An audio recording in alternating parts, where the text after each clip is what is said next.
Durante años trabajó para quienes no perdonan errores. Era eficiente, discreto y despiadado.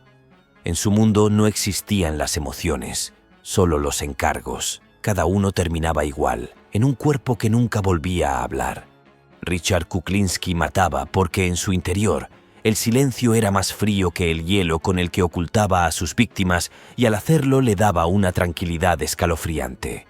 Pero para entender al Iceman hay que regresar al principio, a una infancia que fue literalmente una escuela del sufrimiento.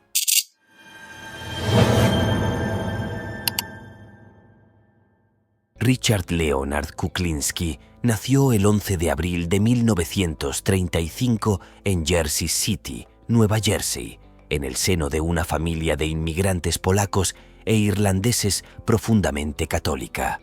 Fue el segundo de 4 hermanos, hijos de Stanley Kuklinski, un alcohólico violento que trabajaba en el ferrocarril, y Anna McNally, una mujer devota hasta el fanatismo, empleada en una fábrica de carne. Stanley golpeaba a sus hijos con brutalidad y Anna, lejos de protegerlos, usaba los castigos como si fueran actos de redención. El mayor de los hermanos, Florian, murió cuando Richard aún era un niño. Oficialmente se dijo que había sido un accidente doméstico, pero la verdad era más oscura. Stanley lo había golpeado hasta matarlo durante uno de sus ataques de ira. La familia ocultó el crimen y nadie fue arrestado, pero Richard creció mirando el vacío que había dejado su hermano muerto. El ambiente se volvió insoportable, recibía palizas constantes y a menudo terminaba escondido bajo la cama, cubriéndose el rostro con las manos mientras escuchaba los gritos de su padre. Ese niño aprendió pronto que el dolor era inevitable y que mostrar emociones solo servía para ser golpeado con más fuerza. La ira comenzó a acumularse dentro de él como una bomba.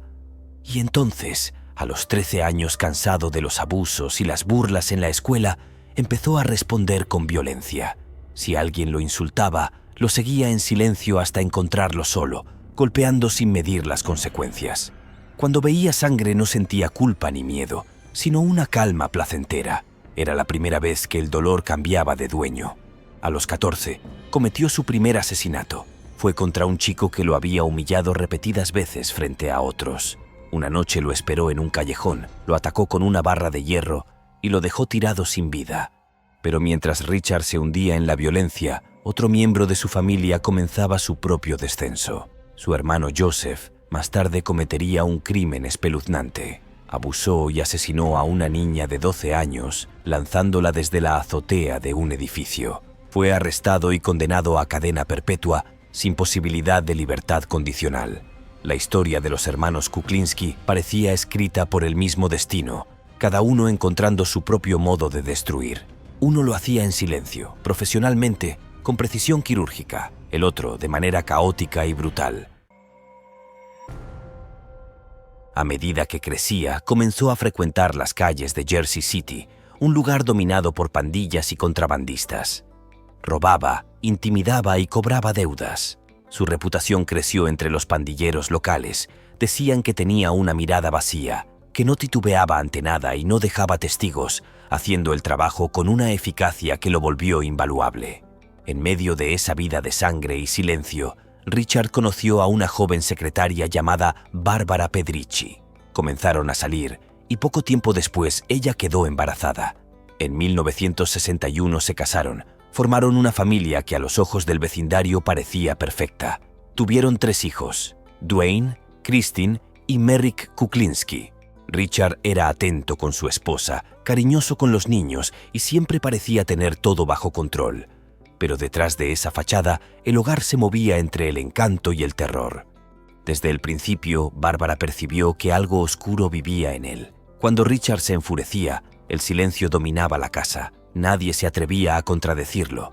Ella recordaría después que desaparecía por días y al regresar traía regalos, dinero o excusas vagas sobre sus supuestos viajes de negocios. Nunca explicó con claridad a qué se dedicaba, pero el dinero fluía sin esfuerzo. Su familia vivía en una constante tensión. Bárbara contó que durante una fuerte discusión, porque los niños hacían ruido mientras él veía televisión, Richard tomó al perro del cuello y lo levantó frente a todos, Observándolos, les dijo con absoluta frialdad que si no se callaban, el perro sería el primero en pagar las consecuencias. No necesitaba gritar, su sola presencia imponía miedo. Era extremadamente controlador, dueño de cada palabra y movimiento en su casa. Esa doble vida lo fascinaba. En su mente era una prueba de poder. Podía manipular lo que los demás veían y ocultar lo que nadie debía descubrir. Para comienzos de los años 70, Kuklinski ya se había ganado una reputación peligrosa. Comenzó a moverse en el negocio del contrabando y la venta ilegal de cintas pornográficas. Distribuía material europeo que llegaba al puerto de Nueva York y lo revendía en el mercado negro. Ese trabajo lo puso en contacto con delincuentes menores, estafadores y prestamistas, y uno de esos contactos sería el puente hacia su destino final. Fue entonces cuando se cruzó en el camino de Roy DeMeo, un hombre que infundía respeto y miedo en partes iguales dentro del clan Gambino, una de las familias mafiosas más poderosas de Nueva York. DeMeo lo observó y supo que frente a él no tenía a un matón común, sino a alguien diferente. Para probarlo, le dio una tarea sencilla y cruel: eliminar a un hombre que paseaba con su perro por el parque. No hubo más instrucciones ni explicaciones. Richard asintió sin hacer preguntas, y minutos después el sonido seco de un disparo rompió la tranquilidad del lugar. El hombre cayó de inmediato. El perro ladró desconcertado, y Kuklinski se alejó con la misma calma con la que había llegado, sin mirar atrás. Roy entendió en ese instante que había encontrado al ejecutor perfecto. Así comenzó el ascenso de Richard en el submundo del crimen organizado. Con el tiempo se convirtió en el asesino de confianza de varios capos de la mafia. Era discreto y cumplía sin preguntar. Le llamaban el hombre de hielo, porque uno de sus métodos preferidos para ocultar la hora de la muerte era congelar los cuerpos de sus víctimas. Y entonces, cuando la policía los encontraba, el estado de descomposición no coincidía con la fecha del asesinato. Lo hacía usando congeladores industriales y manipulación de escenas del crimen. Pero su creatividad para matar no se detenía ahí. En ocasiones usaba veneno, armas de fuego, cuchillos o incluso aerosoles cargados con cianuro, su recurso preferido. Experimentaba con distintos métodos para no dejar un patrón. Cada asesinato era un trabajo que debía hacerse bien. Sin embargo, no necesitaba que alguien le dijera a quién debía eliminar. Si un trato salía mal, si alguien lo engañaba o simplemente lo irritaba, él mismo dictaba sentencia. Mientras los Gambino lo consideraban un aliado silencioso y confiable, él comenzó a usar su talento para beneficio personal, expandiéndose en el crimen y asesinatos cometidos por cuenta propia.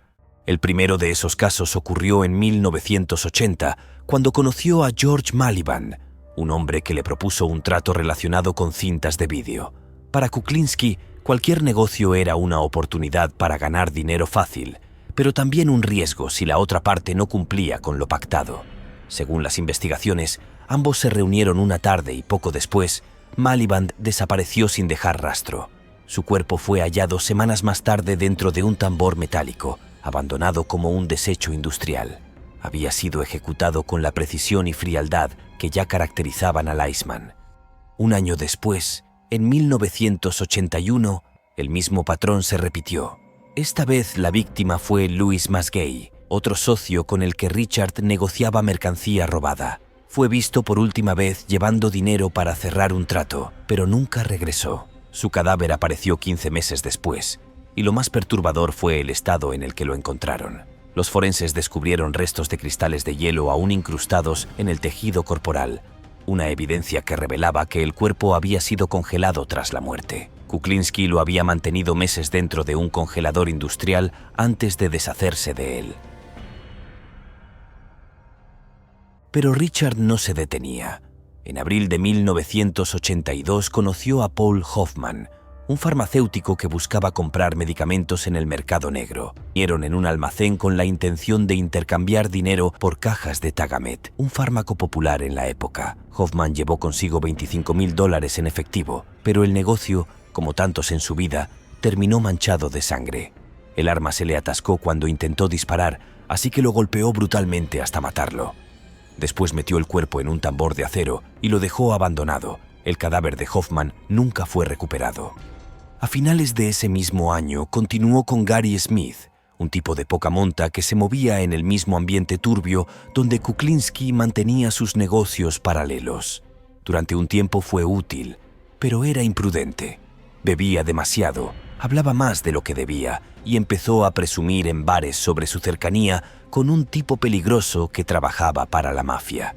Cuando Richard escuchó los rumores, supo que Smith se había convertido en un problema. A eso se sumó que Gary había sido detenido brevemente por un pequeño robo, y en el bajo mundo se decía que estaba dispuesto a colaborar con la policía a cambio de un trato más leve. Así que lo citó en diciembre de 1982 en un motel de North Bergen, Nueva Jersey. Le dijo que tenía entre manos un nuevo negocio y necesitaba su ayuda. Smith, ingenuo, aceptó sin sospechar nada. Cuando llegó, Richard lo esperaba junto a un cómplice, Daniel Depner, un viejo conocido que colaboraba con él en algunos trabajos. Le ofrecieron a Gary una hamburguesa mezclada con cianuro, pero el veneno actuó con lentitud. Comenzó a convulsionar, jadeando y aferrándose a la cama mientras el sudor le recorría el rostro. Kuklinski, impaciente por la demora, terminó el trabajo con una cuerda estrangulándolo hasta dejarlo inmóvil. Después, junto con Depner, escondieron el cuerpo debajo de la cama del motel. Permaneció allí durante días, mientras los huéspedes dormían sin saber que a solo unos centímetros de ellos, el cadáver se descomponía lentamente. El hedor finalmente delató el secreto, y el cuerpo fue descubierto, marcando uno de los asesinatos más grotescos y fríos de la carrera de Kuklinski. Lo que nadie imaginaba era que aquel cómplice silencioso, Daniel Depner, correría con la misma suerte. Poco después del asesinato de Gary Smith, Kuklinski empezó a notar que Daniel actuaba extraño. Hacía demasiadas preguntas, estaba nervioso y, según algunos allegados, había comenzado a hablar de más sobre los trabajos que había hecho junto a Richard. Incluso se decía que temía ser el próximo en la lista, y ese miedo se notaba. Hacia principios de 1983, Depner se hospedaba en un complejo de apartamentos de Bergenfield, Nueva Jersey. Allí vivía temporalmente bajo la protección de Kuklinski, quien le había prometido ayudarlo a encontrar un nuevo lugar y mantenerlo fuera de problemas. Pero en realidad ya había decidido su destino. Un día Richard lo llamó para conversar de negocios. No hubo discusión ni advertencia. Cuando Depner bajó la guardia, lo atacó y lo estranguló con una cuerda, el mismo método que había usado con Smith. Luego envolvió el cuerpo en bolsas plásticas y lo abandonó en un bosque del condado de Orange. El cadáver fue hallado semanas después, parcialmente devorado por animales y en avanzado estado de descomposición. La policía en ese momento no tenía idea de quién era el asesino. Con el paso de los años, los cadáveres comenzaron a aparecer con demasiada frecuencia. Cuerpos abandonados en distintos puntos de Nueva Jersey y Pensilvania, todos compartían algo inquietante: muertes limpias, precisas, frías, que a primera vista parecían casos aislados. Pero entre los forenses más atentos empezaba a gestarse la sospecha de que algo o alguien unía a todas esas víctimas. Y fue entonces cuando un nombre empezó a repetirse como un rumor maldito: Richard Kuklinski. El detective Pat Kane, de la División de Homicidios del Estado de Nueva Jersey, veía algo en esas muertes que lo atormentaba, diferentes métodos, pero una misma firma invisible. Kane se obsesionó con aquel fantasma. Durante meses investigó los supuestos negocios de importación y exportación de Kuklinski. Vigiló su casa, observó a su esposa y a sus hijos, pero cuanto más lo observaba, más evidente se volvía que ese hombre de familia no era lo que aparentaba. Fue conectando los puntos, desapariciones, hombres vinculados a fraudes, contrabando o tráfico de mercancía robada que llevaban a un mismo núcleo: Richard Kuklinski. Todos habían tenido tratos con él y todos habían acabado muertos o desaparecidos. En el departamento pocos querían escucharle. Kuklinski no tenía antecedentes graves, mantenía un perfil bajo y su vida doméstica era casi intachable. Pero las calles hablaban. Era un asesino profesional que había aprendido a matar sin dejar huella. Y entonces comprendió que si quería desenmascarar, debía verlo actuar. Así nació la Operación Iceman, una misión encubierta que reuniría a policías estatales, agentes federales y un infiltrado dispuesto a acercarse lo suficiente como para exponer lo que Richard realmente era. Lo que Kane no imaginaba era que el golpe más grande en la investigación no llegaría desde los laboratorios ni desde los archivos policiales, sino desde dentro del propio círculo de Kuklinski. Entre sus conocidos había un hombre llamado Phil Solimene, un viejo amigo que durante años había sido casi como un hermano. Kuklinski lo consideraba de los pocos hombres a quien podía confiarle algo, pero en el mundo de la mafia la lealtad es frágil y el silencio, un lujo que pocos pueden mantener para siempre. Cuando los agentes se acercaron a Phil, le ofrecieron una salida. Nadie sabe con certeza si fue por miedo, cansancio o interés, pero accedió a colaborar. Fue su traición lo que abrió la puerta que los detectives necesitaban. A través de él, las autoridades planearon una infiltración cuidadosamente orquestada. El agente Dominic Polifrone del Departamento de Alcohol, Tabaco y Armas de Fuego fue reclutado en 1985 cuando la Operación Iceman ya estaba en marcha. Su misión era tan peligrosa como precisa: ganarse la confianza de Richard y ofrecerle un encargo que lo hiciera bajar la guardia, que lo llevara a rebelarse por completo. El primer encuentro fue corto, pero decisivo. Polifrone se presentó como Dominic Provenzano, supuesto asesino a sueldo recomendado por Solimene. Ese detalle fue suficiente para que Kuklinski bajara la guardia. Asumió que era de confianza. Durante la conversación, Richard mantuvo la calma que lo caracterizaba. En un momento, tras escuchar la propuesta, simplemente dijo: «Puedo hacerlo, pero lo mío no es barato». A partir de ese momento comenzaron los encuentros grabados, conversaciones que parecían sacadas de una pesadilla metódica. Richard explicaba cómo preparaba las dosis, cómo el cianuro no dejaba rastro, cómo controlaba cada reacción de la víctima para asegurarse de que no hubiera errores. La trampa se cerraba lentamente y él no lo notaba. Mientras tanto, Phil mantenía las apariencias, seguía visitándolo como si nada pasara. Pero cada encuentro era una pieza más en el rompecabezas que Kane y su equipo armaban en secreto. Durante 18 meses la operación se había desarrollado con paciencia, pero para los investigadores ya había llegado el momento de actuar. La mañana del 17 de diciembre de 1986, Kuklinski salió de su casa en Dumont, Nueva Jersey, acompañado por su esposa Bárbara. Para ella era un día como cualquier otro. Para los agentes federales, en cambio, era el desenlace de una de las investigaciones más complejas de la década. Richard conducía con calma, convencido de que se dirigía a un encuentro con Dominic para cerrar un nuevo trabajo. Apenas había avanzado unas cuadras cuando de repente varios vehículos no identificados aparecieron desde ambos lados de la carretera, bloqueando el paso. Las puertas se abrieron de golpe y los agentes rodearon el coche con las armas en alto. En cuestión de segundos, las sirenas, las luces rojas y los gritos llenaron el aire helado. Richard levantó las manos sin poner resistencia y su rostro no mostraba sorpresa, solo resignación. Bárbara fue sacada del vehículo entre lágrimas, sin entender qué ocurría. Dentro del coche encontraron exactamente lo que esperaban: el frasco con cianuro, una pistola cargada y material que confirmaba que estaba a punto de cometer otro asesinato. Así cayó el Iceman, sin disparos ni persecución, solo con el sonido metálico de las esposas cerrándose y el silencio pesado de un hombre que sabía que por primera vez no tenía salida. En el juicio, la fiscalía presentó los casos más sólidos, respaldados por pruebas físicas, testigos y los testimonios del propio Polifrone. En 1988, el tribunal lo declaró culpable de 5 asesinatos y lo condenó a 2 cadenas perpetuas consecutivas, garantizando que moriría en prisión. Ya tras las rejas, comenzó a cooperar con los investigadores. Confesó haber cometido decenas, cientos de asesinatos, tanto por encargo como por cuenta propia. Pero lo inquietante fue cuando empezó a atribuirse muertes que habían estremecido al país entero. Aseguró haber sido el hombre que eliminó a Jimmy Hoffa, un poderoso líder sindical que había desaparecido misteriosamente en 1975.